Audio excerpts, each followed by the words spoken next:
Assalamualaikum warahmatullahi wabarakatuh. Perkenalkan, saya Tiara Putri Agustina dengan NIM akhir 227 dan teman saya Ifam Faroka dengan NIM akhir 238. Nah, kali ini kami akan menyampaikan analisis kami terkait faktor penyebab terjadinya megakorupsi di Indonesia. Nah, megakorupsi sendiri kan di Indonesia ada beberapa kasus. Nah, kali ini kami akan mengangkat dua kasus, yaitu yang pertama terkait korupsi Hambalang dan yang kedua mengenai kasus korupsi asuransi Jiwasraya. Nah, terkait kasus korupsi Hambalang, pada awalnya proyek Hambalang adalah inisiasi dari Direktorat Jenderal Olahraga Departemen Pendidikan Nasional pada tahun 2003 sampai 2004. Nah, saat itu butuh pusat pendidikan dan pelatihan olahraga dalam rangka persiapan pembinaan atlet nasional dan internasional. Nah, ide pembangunan pusat pendidikan, pelatihan, dan sekolah olahraga nasional tercetus sejak zaman Menteri Pemuda dan Olahraga dijabat oleh Adiaksa Daud. Nah, dipilihnya wilayah Hambalang ini untuk menjadi tempat pembangunan pusat pendidikan dan pelatihan olahraga tersebut. Namun dalam proses pembangunannya sempat terkendala terkait masalah izin. Namun sejak Menpora dijabat oleh Andi Malarangeng mengenai perizinan dan lain-lain itu sudah terselesaikan dan akhirnya tender pun dimulai, dan di mana terkait pemenangan tender pun juga sudah diatur oleh Anas Urbaningrum dan kawan-kawannya. Dari awal sampai dari mulai proses persiapan sampai pelaksanaan tender dan lain-lain, dalam proyek Hambalang ini sudah terjadi proses korupsi seperti penyuapan dan lain-lain. Nah, salah satunya terkait pemenangan tender pun juga sudah diatur. Nah, itu juga termasuk dari perbuatan korupsi. Nah, dari proyek ini sudah terjadi banyak tindakan yang dapat dikategorikan sebagai tindakan korupsi. Nah, apa sih penyebab dari terjadinya korupsi Hambalang ini? Nah, menurut analisis dari beberapa kronologis yang saya baca, yaitu faktor penyebab utamanya yaitu kerusakan moral. Nah, di mana di sini orang-orang yang terlibat dalam kasus proyek Hambalang ini memiliki moralitas yang tidak kuat atau tidak baik, di mana mereka melakukan segala cara untuk memenangkan PT Adikarya dan PT Wijaya Karya sebagai pemenang tender dengan mendapatkan beberapa keuntungan seperti sejumlah uang dan lain-lain. Yang kedua yaitu faktor penyebabnya adalah adanya kesempatan, di mana saat itu pengawasan terhadap proyek Hambalang ini tidak kuat, sehingga orang yang memiliki kuasa dapat melakukan segala hal untuk memuluskan atau melancarkan sesuatu yang tidak sesuai ketentuan dan lain-lain, seperti yang dilakukan Anas Urbaningrum dan Andi Malarangeng yang memenangkan PT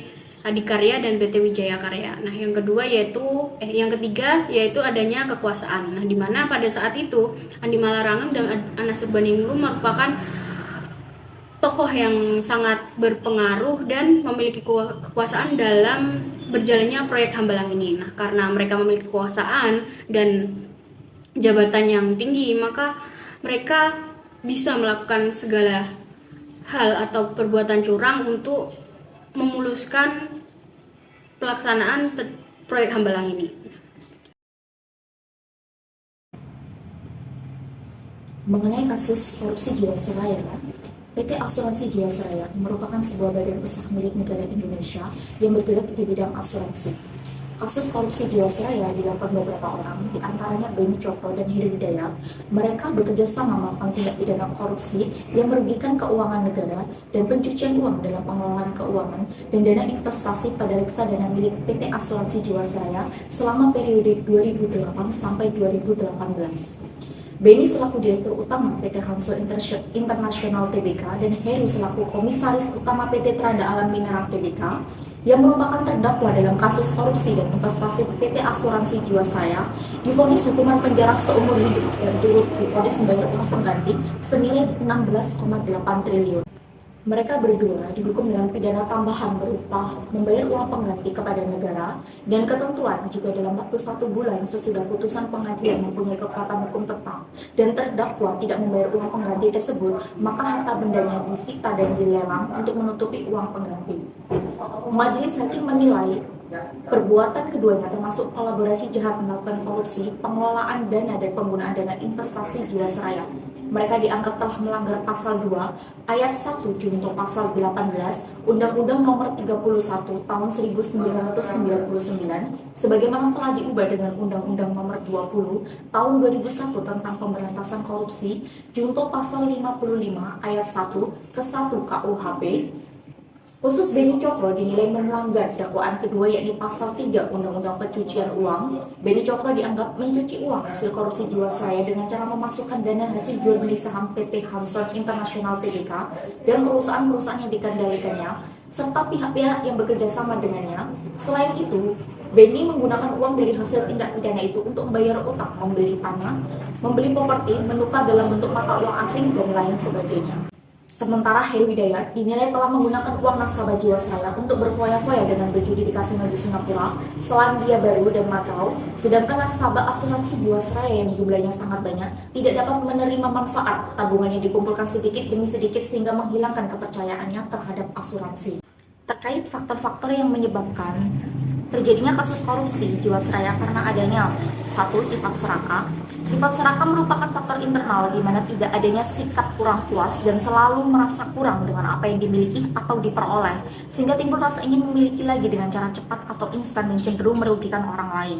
Lalu adanya kesempatan untuk melakukan perbuatan tersebut, misalnya karena mempunyai jabatan yang bisa melakukan perbuatan tersebut, adanya kesempatan yang digunakan untuk melakukan perbuatan tersebut melalui jabatannya. Lalu adanya kerusakan moral. Dalam hal ini seseorang yang moralnya rusak dan lemah cenderung mudah tergoda untuk melakukan perbuatan korupsi. Godaan tersebut dapat muncul dari teman, atasan, bawahan, maupun pihak lain yang mengajak melakukan perbuatan korupsi. Faktor selanjutnya, kebutuhan. Dalam situasi terkait ekonomi, misal adanya kebutuhan hidup yang mendesak, dapat menjadi ruang bagi orang melakukan perbuatan korupsi. Selain itu, gaya hidup yang konsumtif yang berisiko adanya celah korupsi demi memenuhi kebutuhan hidup yang jika tidak diimbangi dengan pendapatan yang memadai. Lalu adanya faktor budaya. Dalam hal ini nilai masyarakat dapat memicu adanya korupsi yang timbul dari budaya masyarakat yang menghargai seseorang berdasarkan kekayaan dan tidak kritis dalam menanggapi asal kekayaan tersebut yang didapatkan. Selain itu juga menganggap suatu hal yang sudah termasuk korupsi sebagai suatu kebiasaan yang menjadikan budaya.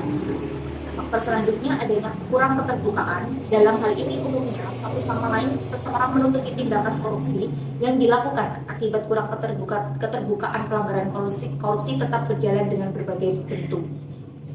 Faktor selanjutnya adanya perundang-undangan yang lemah. Korupsi bisa ditimbulkan karena kelemahan dalam peraturan perundang-undangan. Peraturan tersebut dapat berisi poin yang hanya menguntungkan penguasa, kurang berkualitas, dan kurang disosialisasikan. Selain itu juga sanksi yang ringan dan penerapan sanksi yang tidak konsisten dan lemah di bidang evaluasi dan revisi. Lalu faktor terakhir adanya kurang pengawasan dari pemerintah. Pengawasan dari pemerintah merupakan hal sangat penting dalam mengantisipasi adanya tindak pelanggaran korupsi di suatu negara.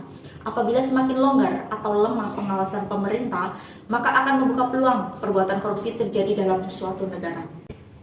Sekian yang dapat kami sampaikan mengenai analisis kasus beberapa faktor penyebab terjadinya kasus mega korupsi di Indonesia. Apabila terdapat salah kata, kami mohon maaf. Wassalamualaikum warahmatullahi wabarakatuh.